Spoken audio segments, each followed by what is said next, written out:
Now, for the Global Talent Program or National Visa Program, Subclass 858. Now, the most striking change between the Global Talent and National Innovation Visa is that you must lodge your visa application within 60 days, within 2 months after your invitation is received. So important for you to really figure out that part. You must really consider of lodging within 60 days, and unlikely they're going to give you another invitation if you did not lodge So if you really receive invitation, you must get nomination. You must get nominator if you did not have one as soon as possible. You have to find a nominator.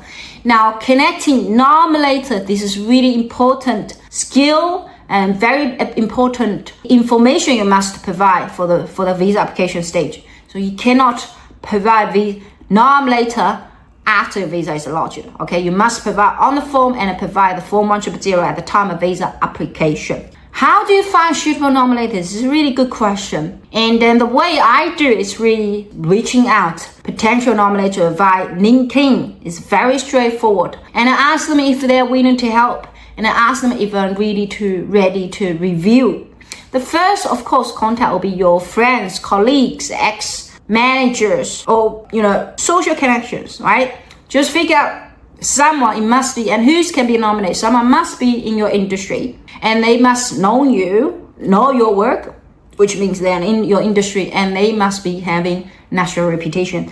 When we're asking that, the nominator must provide passport, copy of passport, Department of Affairs, and they must provide supporting evidence to prove their standards to your email account. So, when you communicate with nominator, you must tell them, brief them the requirement, what evidence they have to provide to the department on that. So you have to obtain, formal kind of permission from them to upload their passport to the email account. Now, some of the nominators, you might have issues here. After you lodge your visa application, now some of the nominator, and then you're being requested by providing supporting documents from nominator, and the nominator refused to do so. So what can you do that? Now, I just want to make sure that if you really focus on that part, you must really think about getting permission from nominator first. They must understand the requirements that they must understand they have to support your application during the whole process. Okay, not just fill a form and then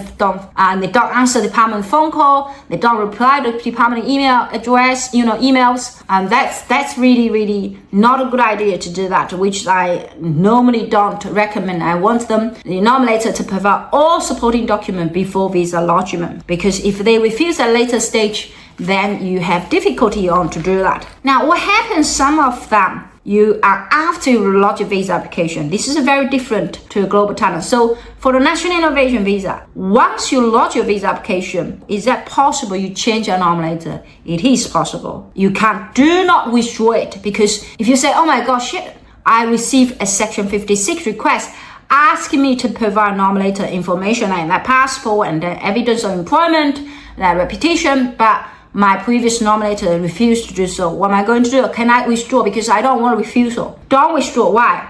Because once you withdraw, the EOI, my invitation code, might already been just make sure that it's still within valid date.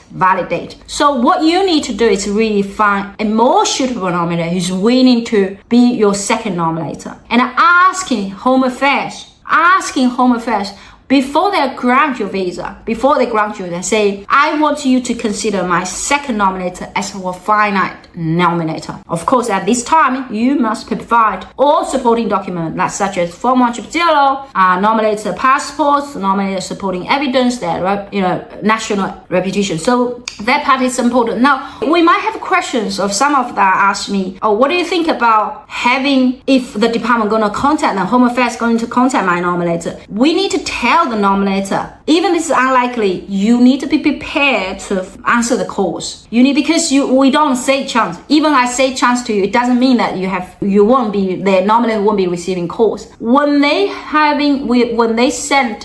are providing documents Home Affairs, it is assumed they must answer queries, which means they might call. Home Affairs might call your nominator. They might send an email to them. So they need to monitor their emails closely. You must give them this kind of brief, so at least they are aware, not just cut off everybody's phone. You don't even know. If someone say, hey, I'm calling from Home Affairs, you cut off phone, say this is spam. Just remind me, Home Affairs might call you, and then they will not just penalize the spam, they will say who I am, and case officer, what's my name, and this is relating to client's full name. They will tell you that. They will have information. They will give you the information first, and they will confirm, am I calling to someone? And they will confirm, did you sign a form? They will say, yeah, I did. And then case officer will ask you, say, hey, I just would like to understand the form. Are you aware of the content? Right? If the nominator are, of course, aware. Now they just ask, how did you know the person, right? Why do you think they are suitable to, be invited? Then nominator can just say, well, you have done assessment. Home Affairs, it's your job to make sure. But from my personal opinion, I think the candidate is very good because such, and because his qualification, because his experience, because his salary, I think he can make contribution greatly to share, and I'm very confident. I'm happy to support his application. So in terms of visa application process, the nominator don't need to say too details about how this assessment is done. So how this assessment is done. So it's most important part of work, really focusing on how the supporting documents are gathered.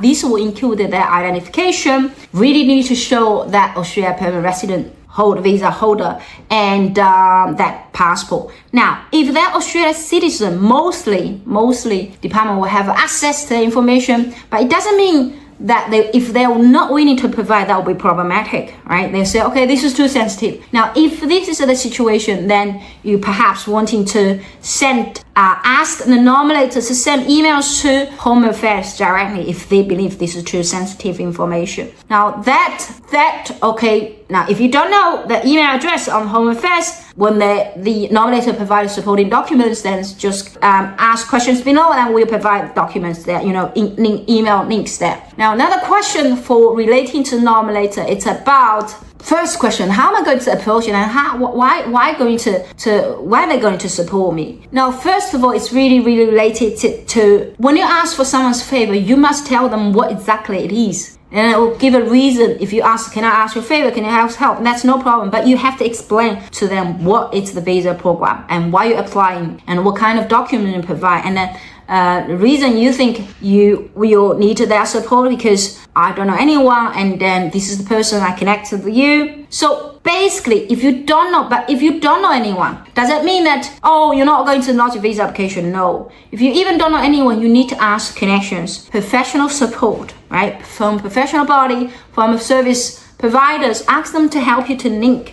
with someone. The reason why this application requires someone's connection, it's really they want to know, once you got permanent visa approval, are you able to find a job? If you don't know anyone, I think it's going to be really hard. At least you have connection there, that you can reach out to them once you're here. So this is really about establishment, how you're going to establish yourself in Australia. I hope this one helps you. If you have any question, please leave a comment below. Simply fill out a form online, and then we'll reach back.